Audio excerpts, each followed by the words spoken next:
In Chicago, as in much of America, the civil rights movement was now growing.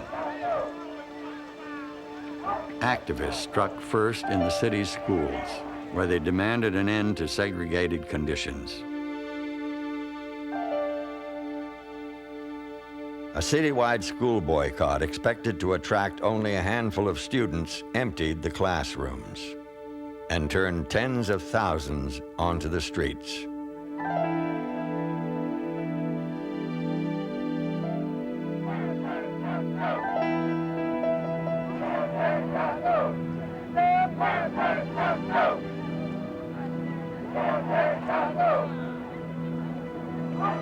Civil rights protesters took the school fight directly to Daley.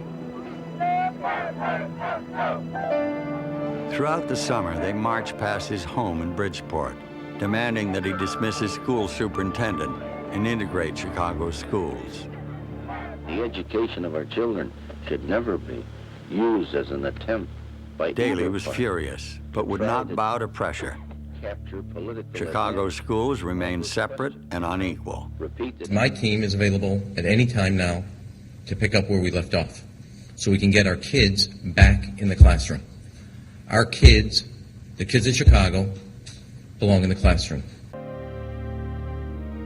By 1965, a frustrated group of Chicago civil rights leaders, unable to take on Daley alone, turned to Dr. Martin Luther King to join them in a campaign to desegregate Chicago.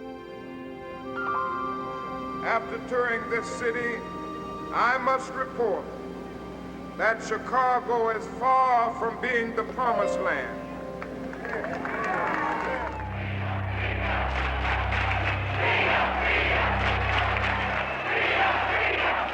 On July 10, 1966, King led 5,000 marchers through downtown streets to City Hall. Save our schools! Save our schools! Save our schools! Save our schools! Save our schools! Save our schools! Save our schools! Save our schools!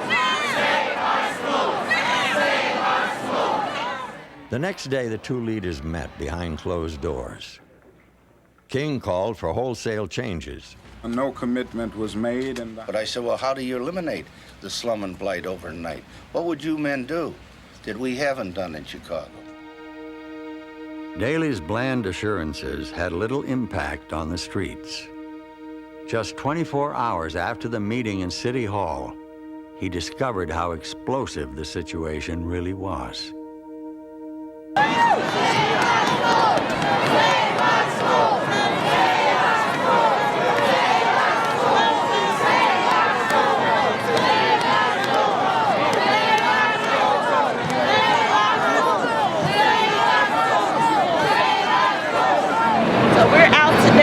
Our schools.